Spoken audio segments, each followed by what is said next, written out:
क्या हाल है मेरे दोस्तों। आप सभी लोगों का एक बार फिर से चैनल पर स्वागत है। जैसा कि आप लोग जान नहीं रहे हैं कि एनटीपीसी की एक अच्छे अमाउंट में वैकेंसी आ चुकी है। उसमें जो जीएस का सेक्शन है उससे हम डील करने वाले हैं। कैसे आप कम समय में जीएस में एक अच्छी पकड़ बना पाएँ, उसके बारे में हम लोग इस वीडियो में बात करेंगे। अधिकतर सिविल सर्विसेज के एग्जामिनेशन में तो आप लोगों ने देखा होगा कि एक प्रॉपर स्ट्रेटजी रहती है, सब लोग बताते हैं, एनालिसिस रहती है। बट वनडे में थोड़ा मिसगाइडेंस रहता है, बहुत ही ज़्यादा पढ़ा दिया जाता है, कोई बहुत ही कम पढ़ा देता है। उन्हीं सब चीज़ों का सोल्यूशन आपको यहाँ पर मिलेगा। तो क्या एक स्ट्रेटजी रहनी चाहिए, किस तरीके से हम लोग पढ़ें कि जीएस में जो नंबर ऑफ क्वेश्चंस हैं वो मेरे ज़्यादा सही हों। ठीक है, तो सबसे पहले हम लोग एक चीज़ दोस्तों समझ लेते हैं कि अगर हमें ज़िंदगी में एग्ज़ाम ही नहीं है, कहीं पर भी जाना है, कोई हमारी डेस्टिनेशन है, तो आप लोग कहीं से स्टार्ट करते हैं और वहाँ पहुँचना चाहते हैं। ठीक, तो अगर आप एक एग्जैक्ट पाथ को जो सही है, भले ही वो लंबा हो, उसको फॉलो करते हैं तो आप ज़रूर एक ना एक दिन अपनी डेस्टिनेशन पे पहुँच ही जाते हैं। अगर आप सोचते हैं कि ये पाथ लंबा है या पाथ थोड़ा कठिन है, तो हम थोड़ा दाईं तरफ से निकल चलते हैं, बाईं तरफ से निकल चलते हैं, ये ट्रिक देख लेते हैं, वो ट्रिक देख लेते हैं, तो आपकी डेस्टिनेशन में पहुंचने की चांसेस कम होते जाते हैं। मेरा कहने का मतलब बस यही है कि अगर आप एक राइट पाथ को फॉलो करेंगे तो आपकी डेस्टिनेशन तक पहुँचने की जो प्रोबेबिलिटी होगी बहुत ही ज़्यादा होगी। अगर आपने राइट पाथ फॉलो किया है तो जो आपका जीएस का स्कोर है प्रेजेंट टाइम में, महीने भर में आपका जो स्कोर है वो अच्छी मात्रा में बढ़ने वाला है। ठीक है, अब हम लोग बात करते हैं कि क्या समझना है हमको। तैयारी करने से पहले हमें किन दो चीज़ों को देखना है।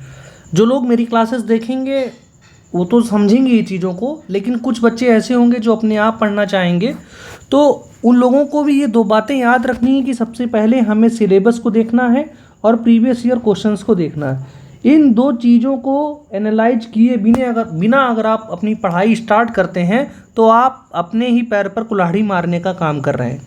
ठीक, तो सबसे पहले हमको सिलेबस और पीवाईक्यू से यह एनालाइज करना है कि ऐसे कौन से टॉपिक्स हैं जिनको हमें पढ़ना है और ऐसे कौन से टॉपिक्स हैं हर सब्जेक्ट में जिनको हमें नेग्लेक्ट करना है। ठीक दोस्त, फिर दूसरी बात ये कि क्या पैटर्न है, कितने चरणों में ये परीक्षा होगी।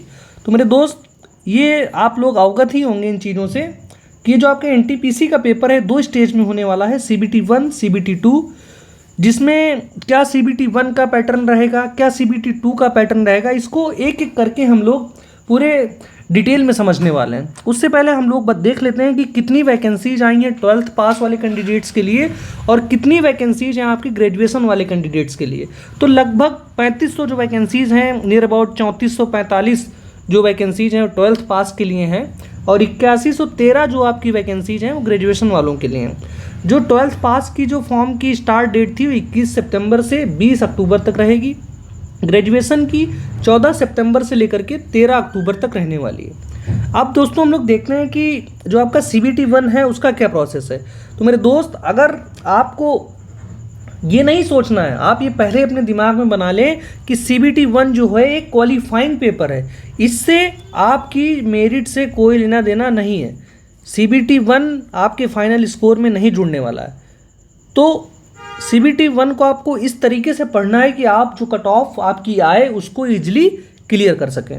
ठीक, सीबीटी 2 में आपको इस तरीके से मेहनत करनी है कि आपका नाम फाइनल लिस्ट में आ जाए। अब देखते हैं कि सीबीटी 1 का क्या पैटर्न है। तो सीबीटी 1 में मैथ से 3 क्वेश्चन, रीजनिंग से 30 क्वेश्चन और जीएस से 40 क्वेश्चन आते हैं। कुल मिलाकर के 100 प्रश्न आते हैं जिनका पूर्णांक भी 100 नंबर का होता है। इसके लिए आपको जो समय सीमा होती है वो 1.5 घंटे की होती है और इसमें दोस्तों निगेटिव मार्किंग भी होती है 1/3 की। ठीक, जो हम लोग इस चैनल पे देखने वाले हैं जीएस से रिलेटेड जो भी आपकी कंटेंट रहेगा वो आपको इस चैनल पे मिलने वाला है। तो CBT 1 का क्या सिलेबस होता है इसको हमने यहाँ पे लगा दिया, आप लोग इसकी स्क्रीनशॉट ले लीजिएगा या आप नोटिफिकेशन को डाउनलोड करिएगा, उसको में देखिए, उसमें प्रॉपर मेंशन है।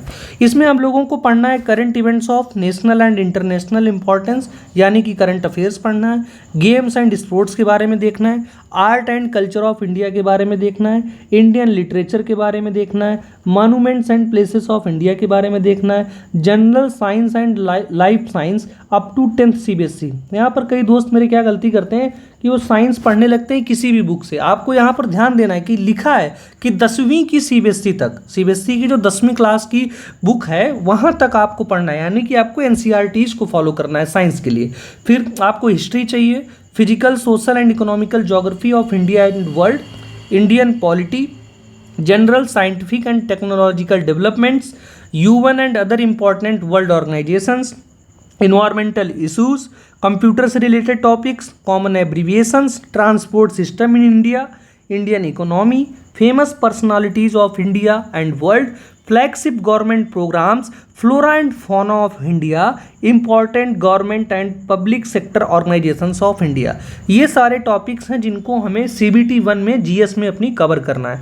दोस्तों जो पहला पेपर हुआ था पिछली साल, उसमें कुछ एनालिसिस है उसकी, देख लेते हैं हम लोग। उसमें लगभग 133 शिफ्ट में पेपर आपका ऑर्गेनाइज किया गया था।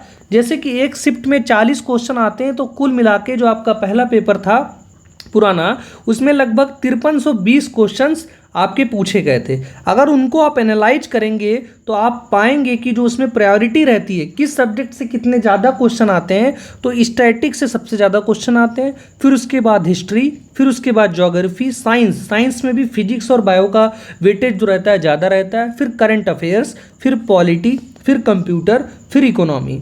जैसा कि हम लोगों ने CBT 1 को अच्छी तरीके से समझा, अब जो CBT 2 है, जो आपकी मेरिट को डिसाइड करेगा, जो आपके एग्जाम में चयन को डिसाइड करेगा, उसके बारे में समझ लेते हैं। इसमें भी चीज़ें बस वही हैं, थोड़ा सा नंबर ऑफ क्वेश्चंस में बदलाव आ जाता है। मैथ के क्वेश्चन यहाँ पे 35 हो जाएंगे, रीजनिंग के क्वेश्चन आपके यहाँ पे 35 हो जाएंगे, और GS के क्वेश्चन यहाँ पर बढ़ करके 50 हो जाएंगे। कुल मिलाकर के यहाँ पे आपको 120 क्वेश्चन देखने को मिलेंगे, जिनका जो पूर्णांक होगा 120 नंबर का होगा।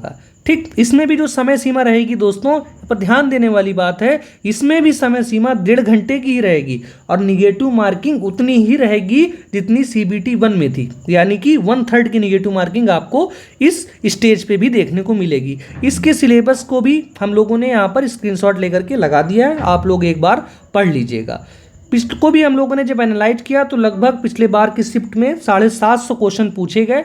उसकी जो प्रायोरिटी लिस्ट है उसको मैंने यहाँ पर लिख दिया है। सबसे ज़्यादा स्टैटिक के क्वेश्चन आए, then after that current affairs के क्वेश्चन आए, फिर हिस्ट्री के, फिर साइंस के, फिर ज्योग्राफी के, फिर पॉलिटी के, फिर इकोनॉमिक्स के, फिर कंप्यूटर के। ये एक मोटा मोटा बात हो गया कि किस तरीके से हमारा एग्जाम का पैटर्न रहने वाला है, क्या हमारा सिलेबस है, ठीक, किन चीज़ों को हम लोगों को फॉलो करना है, किन चीज़ों को अपनी प्रिपरेशन के करते समय ध्यान रखना है। ये सारी चीज़ें हम लोगों ने इस वीडियो में देखी। आगे इस चैनल पे आपको कंप्लीट GS बिल्कुल फ्री ऑफ द कॉस्ट मिलने वाली है। ठीक है, आपको अगर कोई भी क्वेरी है GS में किसी भी टॉपिक में, तो आप मुझे पर्सनली मैसेज कर सकते हैं। अधिक जानकारी के लिए आप मेरे टेलीग्राम चैनल और इंस्टा या फेसबुक से भी जुड़ सकते हैं, जिसकी लिंक डिस्क्रिप्शन बॉक्स में ऑलरेडी मेंशन है। धन्यवाद दोस्तों, चैनल को अधिक से अधिक सब्सक्राइब करिए, अपने दोस्तों में शेयर करिए। फिर मिलते हैं नेक्स्ट वीडियो में।